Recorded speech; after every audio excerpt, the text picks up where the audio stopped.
What's up, everybody? Don't forget to stay tuned to the end of the video. I got some serious decisions to make, and I need your help to do it. The revolution will not be televised, and be no rerun, brothers and sisters. The revolution will be live. Can you dig it? Can you dig it? Can you dig it?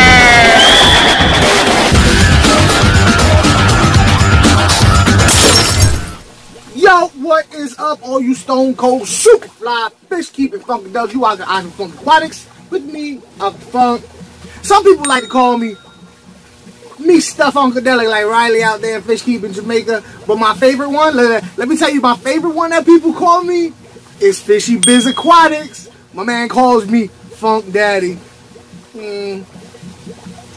Anyway, so listen, I had some other videos planned for you actually, but I was having technical difficulties, which is common when you are technically like a 3-year-old. I don't know nothing about no electronics and stuff. I mess it up just by looking at it cross-eyed. So listen, I'm going to tell you about my favorite tank, probably ever.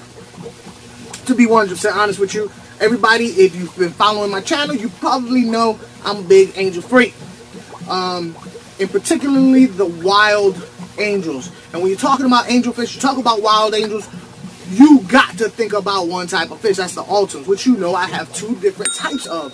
The Atadapo and the Asiago. Saying it wrong, but I'm going to write it down correctly for you. I do it on a regular basis. Don't judge me. Anyway, I put a tank together for them. Tank that I've always been wanting. I'm not a big scaper. I'm not a big plant tank. But I had to do a little something for this tank right here. Look, check this out. Alright, what you see here is a 50-gallon corner bow front.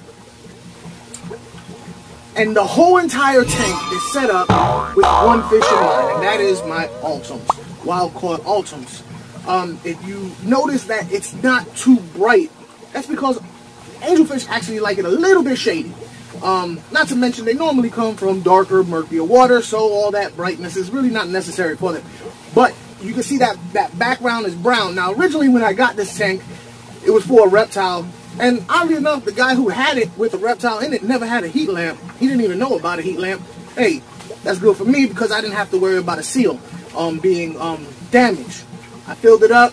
I thought about that background for a while. I was like, oh, that's ugly, that's ugly. But when I had water in it, I was like, you know what? That kind of reminds me of a dark water tank. Now, I'm not a big dark water. I'm not a big dark water tank guy, but there is so many benefits to it, and I know the benefits to it. I'm more of a clinically clean water guy. Either one is fine. If you know, 6 of one, half a dozen to another, however you want to call it, to each his own. I like the clean water, but with this brown background that I've never seen on a tank before, it kind of gives it that dark water look. I got this log right here going a little bit diagonal. That's because angelfish kind of like vertical structures. Their stripes are really designed for them to hide behind vertical things. So if you look at the plants I'm using, hydrophilia, which I think is a terrible name for anything, you know, that grows up. I'm okay with hydrophilias. They don't die on me. And I got some jungle val growing in there, and that grows up. So you're gonna notice this big bush of houseplants here. I literally have pothos plants living in there, and really the reason why I choose these plants is because they don't die on me.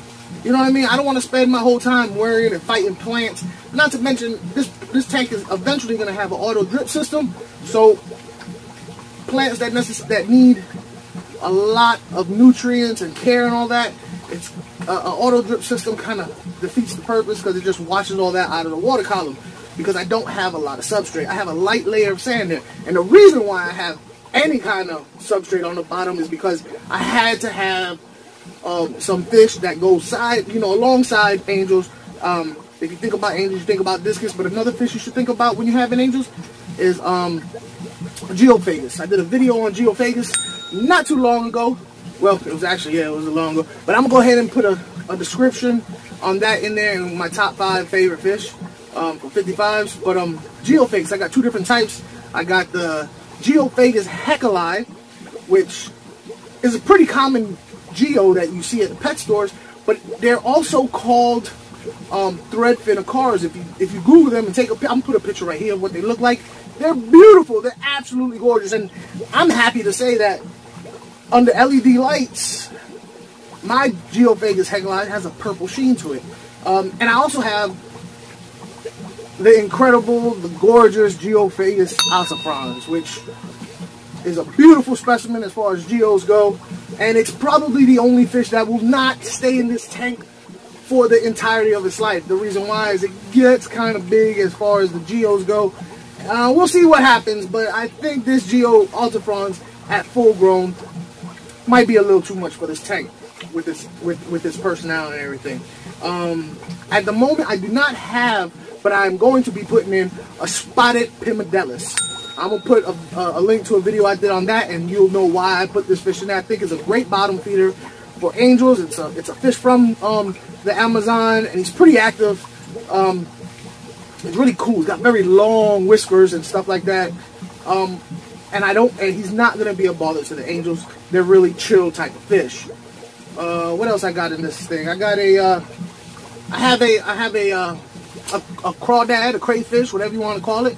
I was kind of iffy with the crayfish, but I had this tank running with some wild caught fish that I had, some jewels and some sunfish, perch. I caught in my native fishing videos, and actually the fish were laying right up beside him. He's very docile, so I'm pretty confident with him.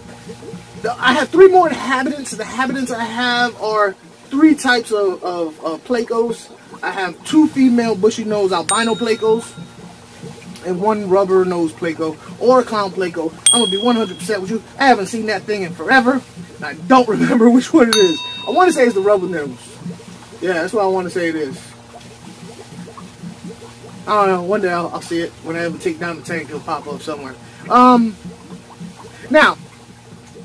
I have this tank, and like I said, it is going to be on an auto drip. I do have a sponge filtering. I don't have a heater in it because it's in my fish shed, and the fish shed is kind of toasty in here, you know. So the water's fine. You know, the water's at 80. It fluctuates between 80 and 83. And what else can I say about this tank? The lighting, I got 2 desk lamps, LED desk lamps that I got on sale. And like I said, I'm not here to grow plants, and I don't want to blast the tank with light because the angels actually feel more comfortable with some cover. More inhabitants, I need your help with this. Alright, so I need you, please put in the description below what you think I should put in with these guys. This is what my thought is. I'm thinking Emperor Tetras, because I can't have anything too small. You know what I mean? So Emperor Tetras get a decent size. I personally am a big fan of Congo Tetras. I've never had them before, but I've always liked the look of them. But there's another fish that's kind of like in the back of my head, and I don't know. Tell me what you guys think. German blue rams. Have a nice little colony of German blue rams in here. Would give it some color. It would give it some activity. And you know what? If they breed, good for me. You know what I mean? I'll just go ahead and remove them, and I'll put them in a separate tank. But if not, that's not what the purpose is. I think they would make a great addition. So please, please, please, let me know what I should do for a dither fish. And let me know about the fish that you've seen so far in this tank. Do you agree with it? Do you not agree with it? Yeah, let me know. So listen, I'm out. Like always, take care of yourself, take care of your family, take care of your